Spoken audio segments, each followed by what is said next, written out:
Ani Bojo, Debwe Nishnakas, Makwa Dodem, Nishnabi Endao. My English name is Mike. I'm from Curve Lake First Nations. And like most Anishinaabe, my people were canoe people. My earliest memories of being in a canoe was a canoe that my father bought when I was 5 or 6 years old.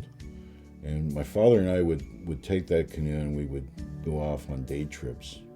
And that for me was a way of connecting with my dad. It was our time. It was, even if I didn't do much of the paddling, we were in the canoe together and we were off on an adventure. When I was a student at the University of Toronto, Kirk Whipper was one of my professors. He was the founder of the Canadian Canoe Museum. One day, Kirk came to me when I was working for him up at the camp that he ran and said, "You should take one of these canoes from the collection out. It's a canoe that was built by your people." It was a birch bark canoe that was made by William Commanda. This was the first time I ever paddled a birch bark canoe. It was light, it was responsive. It felt like I was totally connected to the canoe. It felt like I could feel everything that was around me, the water. That whole spirit of the canoe was part of me. My name is John Hupfield. I'm a boat builder from near Parry Sound. I'm associated with Wasauksing First Nation through my family.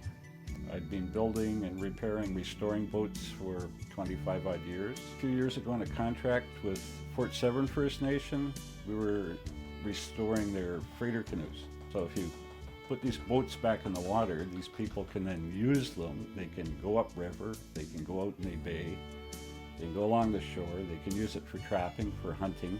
They had one there that we found was from the 40s, an old chestnut V-stern freighter canoe, and it was all distorted and twisted, and everybody looked at it and said, "Well, we do run over it with a bulldozer." And I said, "No, let's take the skin off it, let's set it up on these horses, let's let it dry out, let's see if it goes back into shape." And about a week later we went and looked at it, and my goodness, it was back into the shape it originally was. So this was really symbolic of resilience in a canoe culture, in the construction of the canoe, in the workmanship of the canoe. A canoe's like a vessel. It's a whole of all the parts, and you can't ignore any one part. It becomes it's in its own manner like a circle. You have to enclose the circle for it to be complete, and the canoe, as such, has to be totally enclosed, and each part has to be done properly. And if you do it with respect and with proper methods and with understanding, it works, it functions, it's a beautiful thing. And then you have the freedom that you have on the water, you have the freedom to carry things, you have the freedom to go back to the land, you have the freedom to take your family with you. Several years ago, we took a youth group from Wasauksing First Nation into Northern Ontario. It was an 8-day canoe trip. The first couple of days, there was a lot of talk about video games, computer games, movies. By the third day, they would talk among themselves about where they were, what they were doing, how hard they could paddle, what the water was like, where they were going to camp. A complete change of mind. They didn't want to leave. They wanted to stay there. That's how you get in touch with your roots, with yourself, with your place in the world. And a canoe is a wonderful way to do that. We're about to undertake a canoe project that's actually in a series of stages. The first stage is to go and build wood canvas canoes with youth from First Nations communities. Why wood canvas canoes? They're the closest thing to a birch bark canoe that modern technology has. They also provide a canvas for artwork that can be done on the side of the canoes.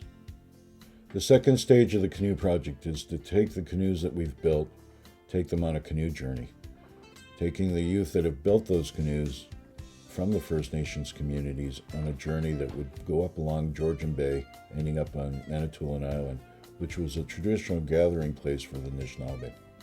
Youth participating on this canoe journey are going to do more than just paddle a canoe. They're going to reconnect to the land, they're going to reconnect to their culture and their traditions, especially when they are connecting with the elders from their communities along the way. They're going to learn songs, they're going to learn drumming, they're going to learn stories.